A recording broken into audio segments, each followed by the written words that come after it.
I can always edit it, guys. Don't worry. Make me look pretty.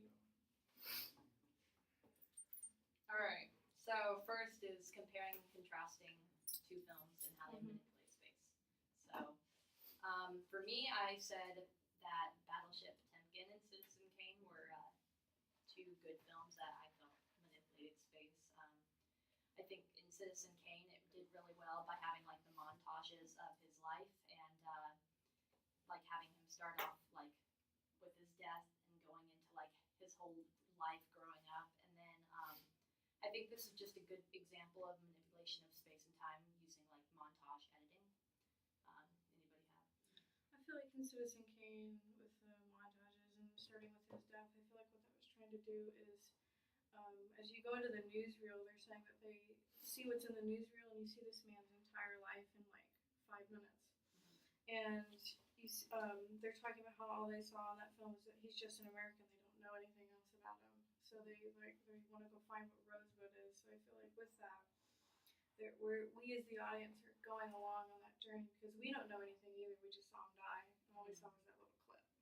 So Yeah, all we're given in that first 5-10 minutes is just that newsreel in the newsroom, and then the rest of the movie is us it's just 2 hours of us finding out his life, and also asking the same questions that the people in the newsroom are asking, like what is Rosebud? What was this guy about? Why did he do things? And I feel like there were parts in Citizen Kane where they like walked all the way into the background and it just showed all these big sets. I feel like that was adding to the mystery maybe behind him. We were learning different facets of this man through the people that he knew, the people that he interacted with, worked with. So I feel like with that manipulation of space by showing all these big sets and having all these long interviews and speeches and stuff like that on those, we're learning more about the man instead of the myth. It's definitely focusing on him and his life instead of everything else around For it. sure. I found, I don't know if this is manipulation of space, but like there were a few scenes where they would just show like someone outside talking, and then the person would be like on the edge of the frame, like in the other room, and you could still see them. I thought that was some really interesting ways to play. I think there was something he talked about in the Frame videos. space. Huh? There was something he talked about in the videos called deep focus. Yeah. And I thought that was also interesting because usually you focus on Like the one depth of field. So we saw everything at once, so we were seeing it all instead of focusing on a singular thing. And Citizen Kane didn't pioneer that though. That was just like because it wasn't the first film to do that. Yeah, because like for example in Casablanca, they also had that going on. So that was definitely something else that you could get more of like the interpretation of what was going on because you could see like what was happening in the background, but then also see what was happening in front of us. So you could get like kind of two different perspectives. And in Casablanca, there's that scene at the end where they walk by the airplane, And you can see the airplane flying away. and that really adds to the feeling of the moment where he's saying goodbye to his love and walking into the sunset. Another movie I felt like used manipulation of space was in Battleship Potemkin. Just like especially the Odessa steps.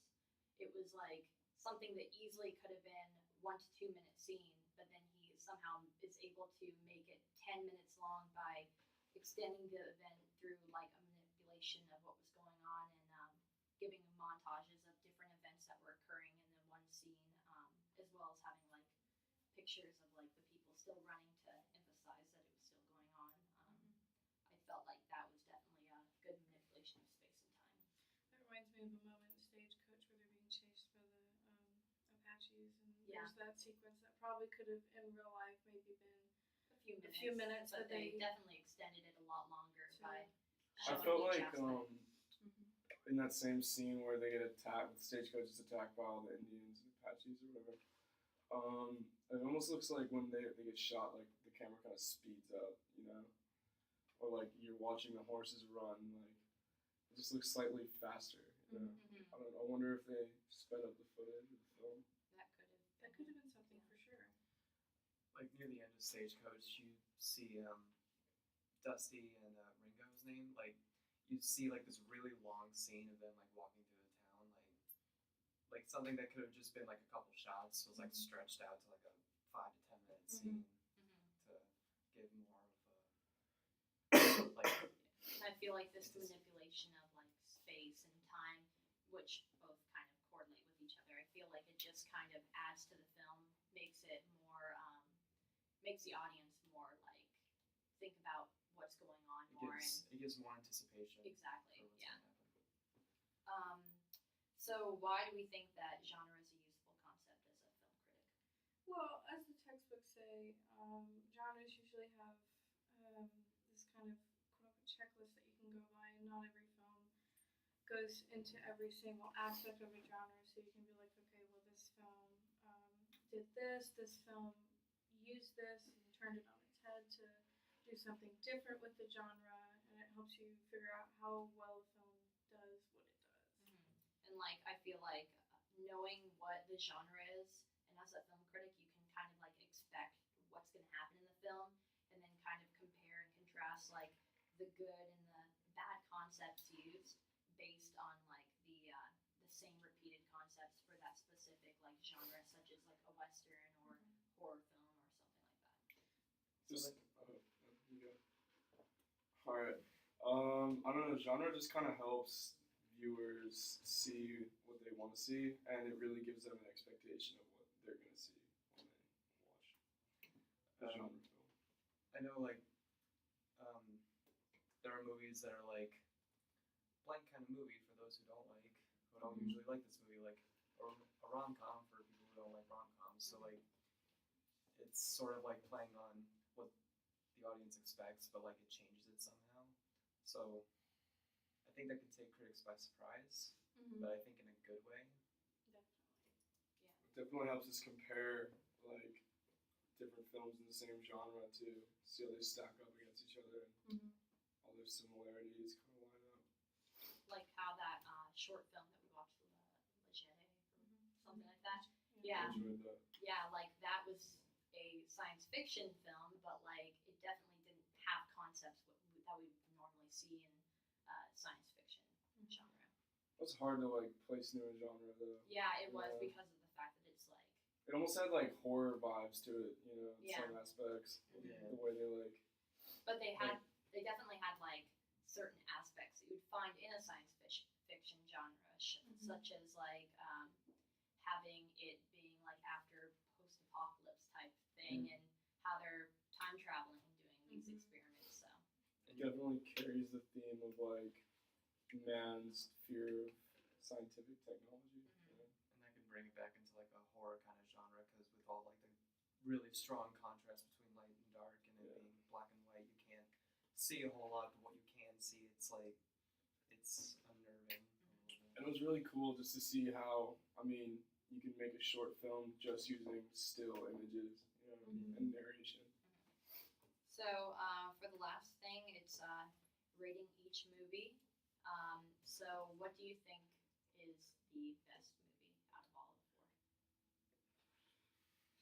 For me, for enjoyment value, I like Casablanca. I definitely like Casablanca as a enjoyment value. But I feel like when it comes down to like thinking of all the different aspects of the films and what actually makes the film good, I feel like instead of just the enjoyment factor, I felt like Battleship Potemkin was like the highest, just because it used all these different concepts that were so unique for the time that the film was made, and how he had like a manipulation of space and time, like the director Eisenstein, and how each camera, like you could get thoughts into the characters from like the camera angles. I felt like that was definitely something that was very unique about the film. For me, I really like Stagecoach because I like westerns, and I really liked all the characters. They did like a variety between them, and I like Casablanca because I'm a total sucker for like World War II settings. Even though I don't really like drama movies and stuff. Citizen Kane would probably be third for me because. Yeah, I would say Citizen Kane is third for me because of the fact that it was good film. Yeah. But I felt like, and like the montages were consistent, and they like juxtaposed the scenes together, so it was like it definitely worked well together. But it was definitely a different concept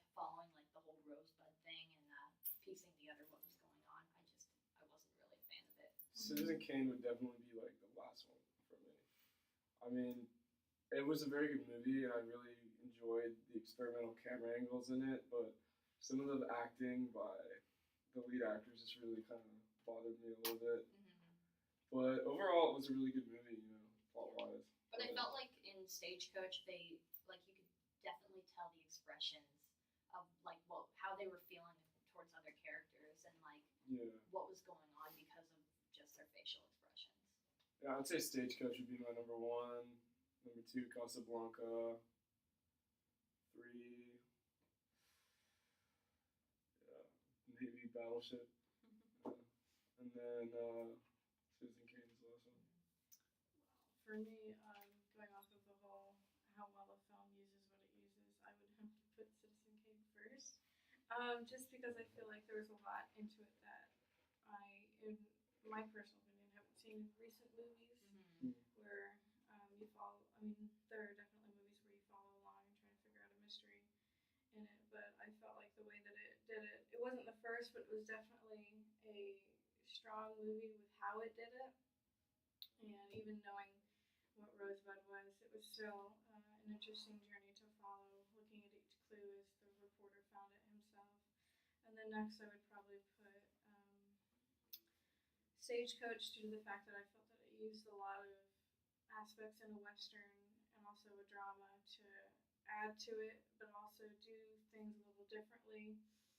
And then after that would probably be Casablanca due to the fact that it just was a good film. I just really liked it, and the way that it used the aspects of a drama in it to add to the film. And then last would be Battleship Potemkin because it was a good film. I just feel like maybe for me it was a little dated, but for its time and definitely still now, it's still a good thing to look at. And for me, I feel like Battleship Potemkin is just number one because of like what I said. You know, like I really liked the shots. I liked how it had different aspects to it, even though it was like a film that was so long ago. I'd say Casablanca would be number two, just because I like how they use depth of field and how you can see like the action between each thing and how you can get like a sense of the setting using like low angle shots. And I'd say Citizen Kane as my third film, and then Stagecoach as my last one, just because I did like Stagecoach, but I just felt like it was very typical for a Western, and it didn't seem like it used any new concepts. Notice kind of a trend with all these movies, like they all take place in like mainly one location. You know, like Stagecoach is mainly the inside of the Stagecoach. Casablanca takes place like mainly in Rick's bar. And I really think that the movie is actually like strengthened by that because it kind of helps you see more into characters' worlds and stuff like that. But yeah, I really like Battleship Potemkin actually. I think I'm gonna put that as my number two because just the way it uses, I don't know, like silent film, it's really effective.